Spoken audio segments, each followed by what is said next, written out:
Terdakwa kasus dugaan pencemaran nama baik Tifauzia Tiasuma atau Dr. Tifa kini bisa bernafas lega. Majelis Hakim PN Jakarta Timur akhirnya mengabulkan nota keberatan yang diajukan kuasa hukumnya dalam perkara tudingan ijazah palsu Presiden ke-7 Republik Indonesia Joko Widodo. Dengan demikian sidang selesai dan ditutup. Hadirin dimohon berdiri, majelis hakim bersiap menegakkan ruang sidang. Terdakwa kasus dugaan pencemaran nama baik Tifauzia Tiasuma atau lebih dikenal dengan Dr. Tifa menang dalam sidang putusan sela di Pengadilan Negeri Jakarta Timur. Meski majelis hakim telah menyatakan dakwaan jaksa penuntut umum batal demi hukum, Dr. Tifa mengaku tidak akan berhenti. Ia bersama tim bahkan telah menyiapkan ratusan dokumen hasil riset untuk membongkar polemik dugaan ijazah palsu Presiden ke-7 Joko Widodo. Seluruh rakyat Indonesia percayalah bahwa keputusan dari majelis hakim pada hari ini untuk menerima eksepsi kami tidak menyurutkan langkah saya, tidak menyurutkan langkah kami untuk terus memperjuangkan kebenaran. Dengan dikabulkannya eksepsi terdakwa, maka sidang Dr. Tifa yang didakwa melakukan tindak pidana fitnah dan pencemaran nama baik Presiden ke-7 RI Joko Widodo atas tudingan ijazah palsu tidak akan dilanjutkan ke tahap berikutnya. Tim Liputan iNews melaporkan. Pengacara Hotman Paris Hutapea mengundurkan diri sebagai kuasa hukum ex-Jampitsus Febri Adriansyah. Hotman mundur karena alasan kondisi kesehatan yang belum memungkinkan untuk terus mendampingi kliennya.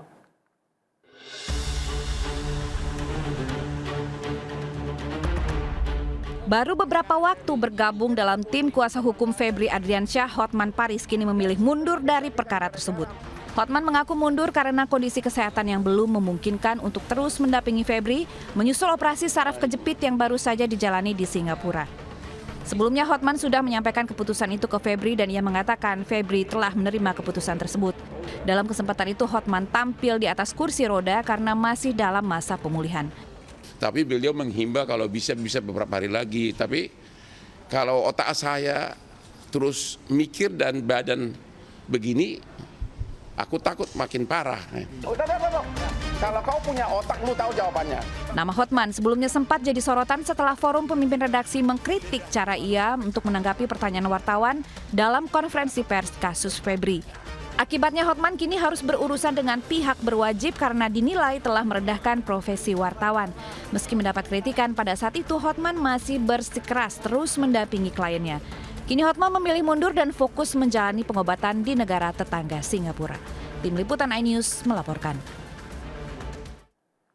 Aksi bejat pasangan suami istri membuat ratusan warga emosi dan berusaha menghakimi keduanya di Tanjung Balai, Sumatera Utara.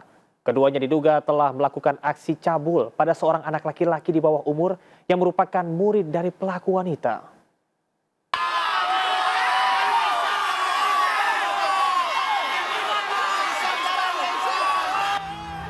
Ratusan warga berusaha menghakimi pelaku asusila bocah laki-laki yang akan dievakuasi polisi di Teluk Nibung, Kota Tanjung Balai. Polisi pun nampak kewalahan karena warga terus merangsek dan berteriak sambil melayangkan pukulan ke arah pasangan suami istri. Meski sempat susah payah, kedua pelaku bisa dimasukkan ke dalam mobil lalu dibawa ke Polres Tanjung Balai.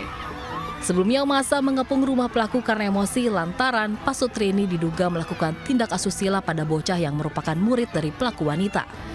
Pelaku wanita selama ini dikenal ASN dan mengajar di sebuah sekolah dasar. Mirisnya lagi, korban yang duduk di bangku kelas 5 merupakan seorang anak yatim piatu. Saat ini kedua pelaku tengah menjalani pemeriksaan di kantor polisi dan jika terbukti akan dilakukan proses hukum yang berlaku. Dari Tanjung Balai, Sumatera Utara, Ulil Amri, iNews melaporkan. Tengah menjalani perbaikan, kapal-kapal negara Ramawijaya milik kantor SAR Mentawai hangus terbakar di Pelabuhan Muara Baru, Penjaringan, Jakarta Utara. Diduga api muncul dari bagian lambung depan kapal, lalu merambat ke bagian belakang.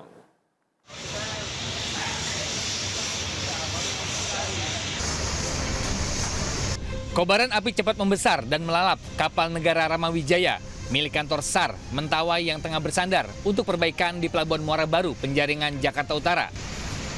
Sejumlah pekerja panik saat melihat api semakin membesar dan melalap seluruh bagian kapal. Damkar Jakarta Utara yang tiba di lokasi dengan cepat melokalisir api agar tidak terjadi perambatan ke kapal lainnya. Kapal ini diketahui tengah diperbaiki oleh 10 orang anak buah kapal ABK dan belum diketahui pasti penyebab dari kebakaran. Namun, diduga api muncul dari bagian lambung depan kapal hingga merambat ke bagian belakang. 15 unit mobil pemadam dan puluhan personil dikerahkan hingga api bisa dikendalikan 2 jam kemudian. Dari Jakarta, Rizky Falupi, iNews melaporkan. Angin kencang akibat cuaca buruk memporak-porandakan atap bengkel kerja milik PT VME di Batu Ampar, Batam, Kepulauan Riau. Sejumlah pekerja panik berlarian berusaha menyelamatkan diri menghindari tertimpa material bangunan yang terhempas angin. Angin tiba-tiba menghempas atap bangunan bengkel kerja yang terbuat dari seng milik PT VME di Kelurahan Tanjung Sengkuang, Batu Ampar, Batam, Kepulauan Riau. Sejumlah pekerja yang berada di lokasi pun panik hingga lari menyelamatkan diri menghindari tertimpa material seng yang berterbangan. Bahkan angin juga mengangkat salah satu atap bangunan berukuran besar hingga terbang setinggi puluhan meter. Hembusan angin kencang yang terjadi selama beberapa menit ini membuat suasana semakin mencekam. Sebelum kejadian, kondisi di lokasi cerah namun tiba-tiba berubah drastis menjadi mendung pekat disertai hembusan angin kencang. Bahkan akibat kencangnya angin menyebabkan kerusakan parah di bangunan milik perusahaan. Pihak berwenang mengimbau masyarakat serta pelaku usaha untuk selalu waspada terhadap potensi cuaca ekstrim yang bisa terjadi kapanpun.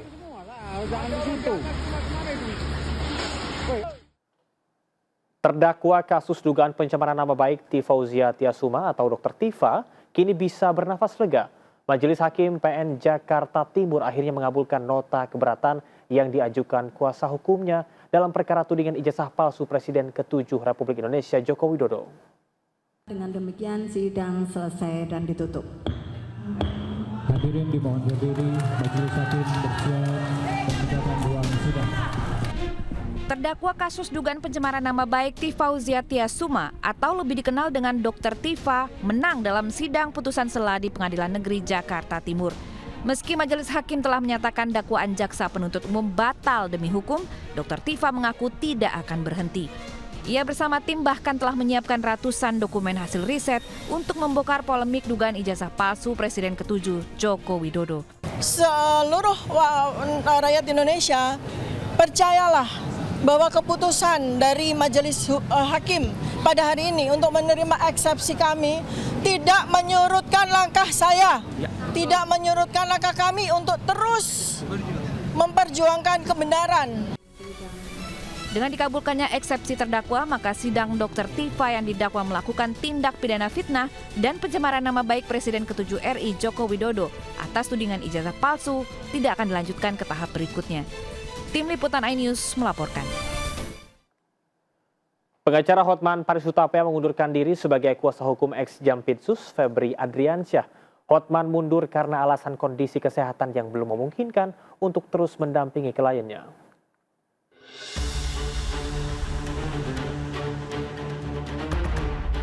Baru beberapa waktu bergabung dalam tim kuasa hukum Febri Adriansyah, Hotman Paris kini memilih mundur dari perkara tersebut.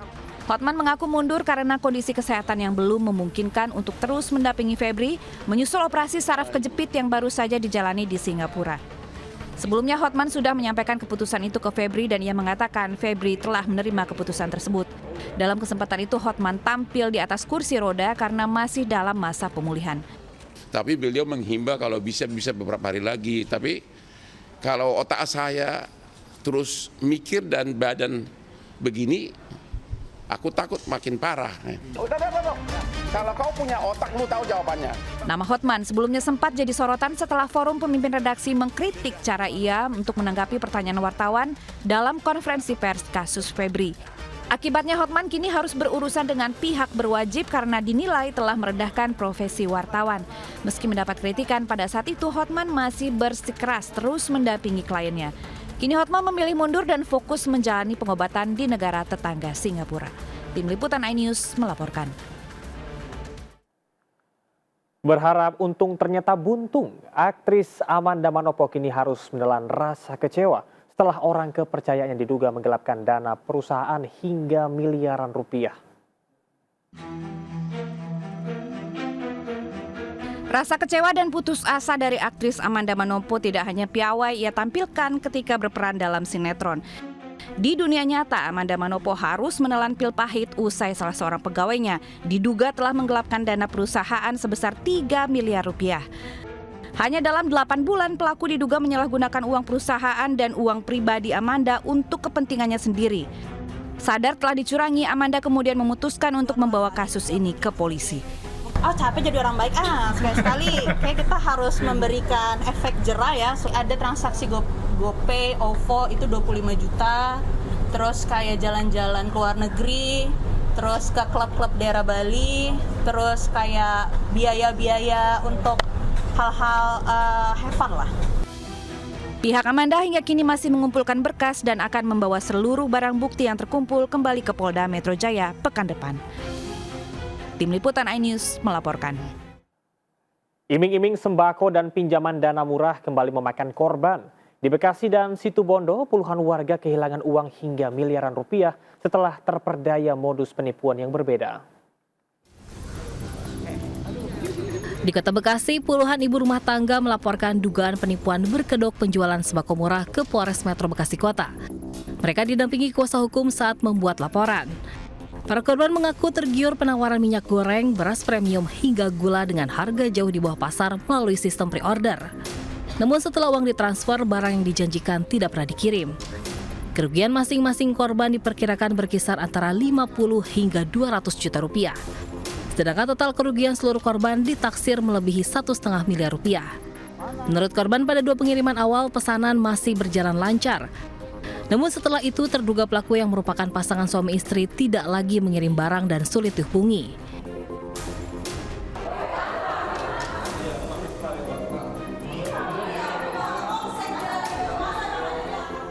Modus serupa juga terjadi di Situbondo, Jawa Timur. Puluhan korban menggerebek seorang terduga pelaku penipuan saat menginap di sebuah hotel. Terduga pelaku diduga menawarkan pinjaman dana kepada para korban. Namun setelah uang disetorkan, janji tersebut tidak pernah ditepati sehingga menimbulkan kerugian ratusan juta rupiah. Setelah penggerebekan, korban mengawal terduga pelaku hingga ke Polres Situbondo untuk memastikan proses hukum berjalan. Korban berharap pelaku segera diproses sesuai hukum yang berlaku dan kerugian yang mereka alami dapat dikembalikan. Dari Bekasi dan Situbondo, Rahmat Hidayat dan Rizky Amirul, iNews melaporkan. Kementerian Pekerjaan Umum sedang diterpa kemelut. Ribuan ASN-nya terindikasi judi online dengan nilai transaksi menyentuh angka hampir 1 miliar rupiah per orang.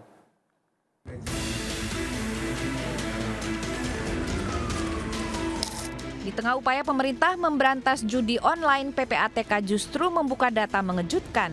Sekitar 6.300 pegawai Kementerian Pekerjaan Umum ternyata terlibat dalam transaksi judi online. Mayoritas pegawai yang terindikasi berasal dari eselon 4 dan 5 serta pegawai non-eselon. Namun tidak sedikit CPNS dari kementerian itu yang juga masuk dalam temuan PPATK. Nilai transaksi tertinggi satu pegawai saat bertaruh judol bahkan mencapai hampir 1 miliar rupiah. Yang mengagetkan itu nilainya ada ratusan juta. Bingung saya sampai. Loh, itu bukan eselon 2, eselon 1, bukan eselon 3, bukan. Eselon 4, eselon 5 yang ada eselonnya. Nah, pertanyaan berikutnya kan, uangnya dari mana? Bersama dengan judi online, masalah lain juga menjadi sorotan di kementerian ini. Akibat maraknya surat sakit palsu dan dokumen cuti yang tidak sah, sampai-sampai Menteri Pekerjaan Umum mengambil alih kewenangan persetujuan cuti seluruh ASN di lingkungan tersebut. Seluruh pengajuan cuti kini harus langsung dari Menteri agar pengawasan lebih ketat. Tim Liputan iNews melaporkan. Dipicu peluru nyasar dan mengancam nyawa, ratusan warga desa Alas Logo, Kecamatan Lekok, Kabupaten Pasuruan, Jawa Timur, berunjuk rasa dengan cara memblokir jalur Pantura. Diduga peluru tersebut berasal dari latihan tempur TNI AL.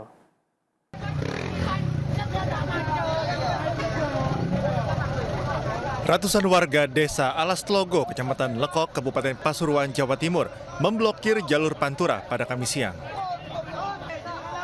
Warga mulai menutup jalur Pantura yang menghubungkan Surabaya Banyuwangi sambil berorasi. Akibat penutupan jalur Pantura ini, arus lalu lintas dari dua arah baik Surabaya maupun Banyuwangi lumpuh total. Aksi ratusan warga ini terjadi karena muncul kekhawatiran dan ketakutan adanya latihan tempur yang dilakukan pihak TNI di desanya. Pasalnya, akibat latihan tempur ini, beberapa peluru nyasar sampai ke rumah warga. Mereka meminta latihan tempur segera dihentikan demi keselamatan warga sipil. Ada peluru nyasar lagi ke rumahnya warga. Bahkan tadi hampir mengenai anak kecil. Anak kecil ya? Ini warga dari mana aja ini, Pak? Dari Alat Rokok. Rencana teman-teman semuanya 10 desa ini gerakan spontanitas, tidak ada rencana. Cuman kemarin sore ada peluru nyasar, tadi pagi juga ada peluru nyasar yang hampir kena anak yang berusia 2 bulan atau 2 tahun juga. Warga mengancam akan tetap memblokir jalan hingga tuntutannya dipenuhi.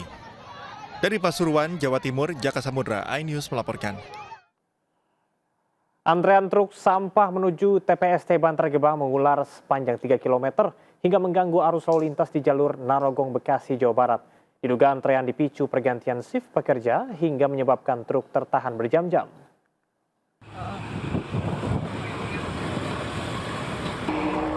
Ratusan truk sampah milik Dinas Lingkungan Hidup Pemerintah Provinsi Jakarta ini tertahan dan mengular sepanjang 3 km, mulai dari Jalan Pangkalan 5 hingga Jalan Raya Narogong, Kota Bekasi. Diduga tertahannya truk-truk ini akibat kurang efisiennya pergantian shift di TPST Bantar Gebang hingga sopir harus menunggu berjam-jam. Salah satu pengemudi truk mengatakan sudah datang sejak malam dan hingga menjelang pagi masih tertahan di jalan.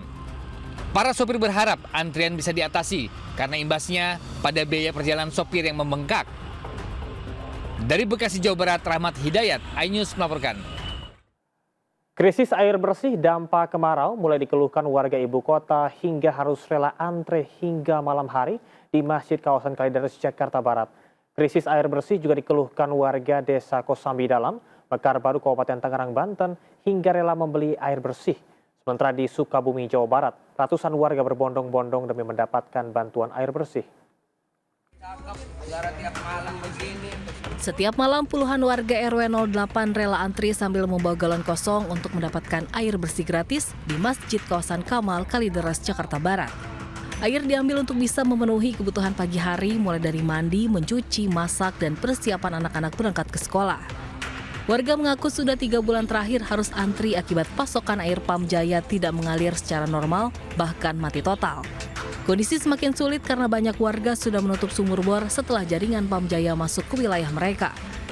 Dan kini saat pasokan air hampir tidak mengalir, masyarakat kehilangan sumber air cadangan.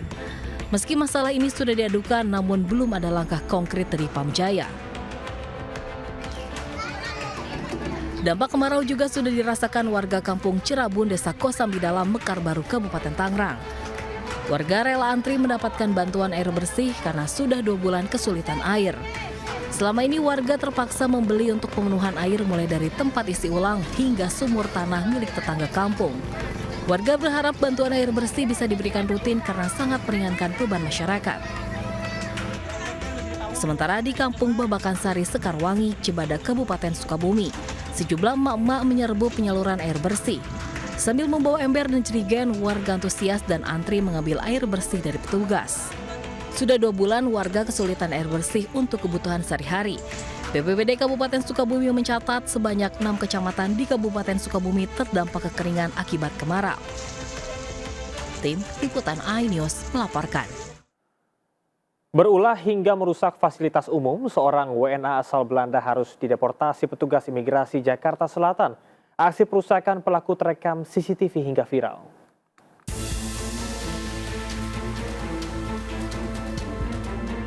Pria berkebangsaan Belanda berinisial TAV terekam CCTV saat melakukan aksi perusakan fasilitas hotel di kawasan Jakarta Selatan. Sontak aksi perusakan ini dilaporkan pihak hotel ke kantor imigrasi Jakarta Selatan. Tak butuh waktu lama, pelaku yang masuk ke Indonesia dengan visa on arrival langsung ditangkap dan didetensi sebelum dideportasi ke negara asalnya. Pelaku dikenakan sanksi administratif dan dijerat pasal 75 Undang-Undang Keimigrasian. Pihak keimigrasian mengimbau agar WNA yang berkunjung ke Indonesia harus mematuhi dan menghormati hukum yang berlaku. Dari Jakarta, Helmi Sayangbati, iNews melaporkan. Kasus kematian dokter muda kembali terjadi dan kali ini seorang dokter koas Fakultas Kedokteran Universitas Indonesia ditemukan meninggal di dalam penginapannya di Kota Lampung.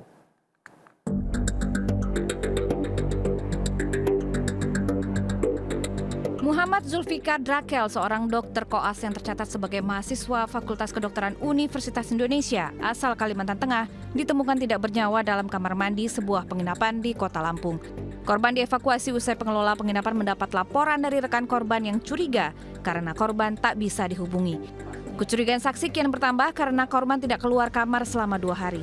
Aparat Polres Kota Metro dan Polda Lampung langsung melaksanakan olah tempat kejadian perkara. Jasad korban kini dibawa ke Rumah Sakit Jenderal Ahmad Yani Lampung dan hingga kini polisi masih menunggu hasil otopsi guna mengetahui penyebab pasti kematian korban. Dari Lampung, Tinus Ristanto, iNews melaporkan.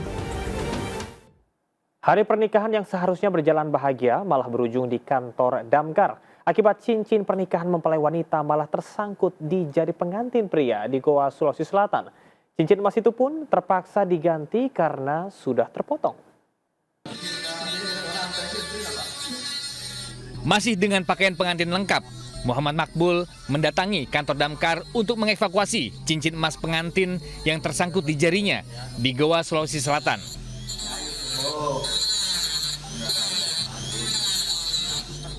Menggunakan mesin gerindam ini, pemotongan dilakukan secara hati-hati dan memakan waktu selama hampir 1 jam.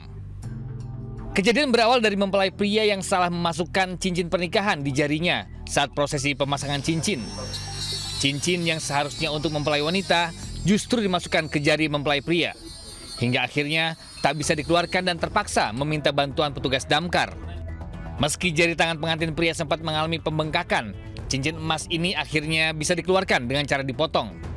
Petugas damkar mengimbau agar warga tidak memaksakan untuk memakai aksesoris yang justru membahayakan diri sendiri. Dari Kabupaten Goa, Sulawesi Selatan, Bukma, iNews melaporkan. Ratusan anak SMA menggeruduk Istana Kepresidenan Jakarta bertepatan dengan peringatan Hari Anak Nasional. Tak hanya memperkenalkan para siswa pada sejarah dan simbol kenegaraan, pengalaman tersebut juga untuk menumbuhkan semangat berani bermimpi serta berkontribusi bagi Indonesia.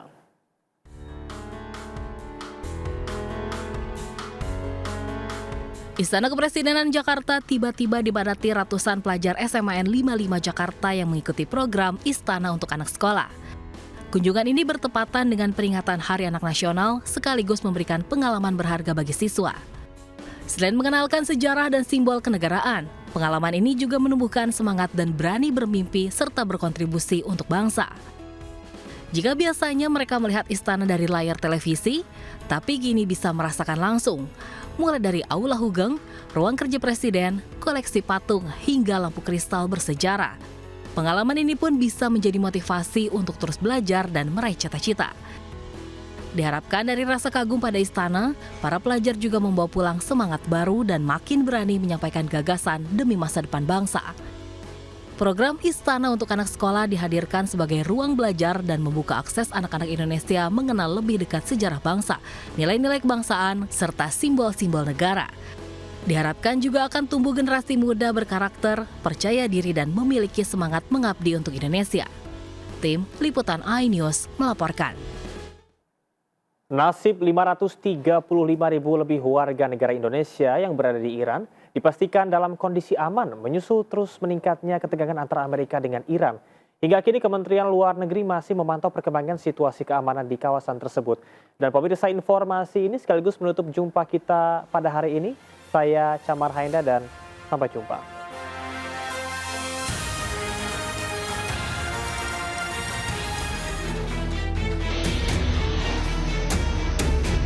Semakin panas dan meningkatnya ketegangan antara Amerika Serikat dan Iran, Kementerian Luar Negeri Indonesia memastikan sekitar 535.000 lebih warga negara Indonesia di Iran masih dalam kondisi aman. Direktur Pelindungan Warga Negara Indonesia, Kemlu, Heni Hamidah, menyatakan pemerintah terus memantau perkembangan situasi keamanan di kawasan itu. Hingga kini, situasi keamanan di sejumlah negara di Timur Tengah masih bersifat dinamis dan terus berubah. Sejak konflik antara Amerika Serikat dan Iran pecah pada akhir Februari 2026, Kemlu dan perwakilan RI telah memfasilitasi 3.038 WNI melalui proses evakuasi maupun repatriasi mandiri. Tentunya Kementerian Luar Negeri pada kesempatan ini terus mengimbau kepada warga negara Indonesia di kawasan untuk meningkatkan kewaspadaan, memantau informasi dari otoritas tempat dan perwakilan RI, serta menghubungi perwakilan RI terdekat apabila berada dalam situasi kedarurat. Hingga kini, seluruh perwakilan RI di Timur Tengah tetap bersiaga dengan rencana kontingensi yang telah disiapkan dan disesuaikan dengan perkembangan situasi di lapangan. Tim Liputan iNews melaporkan.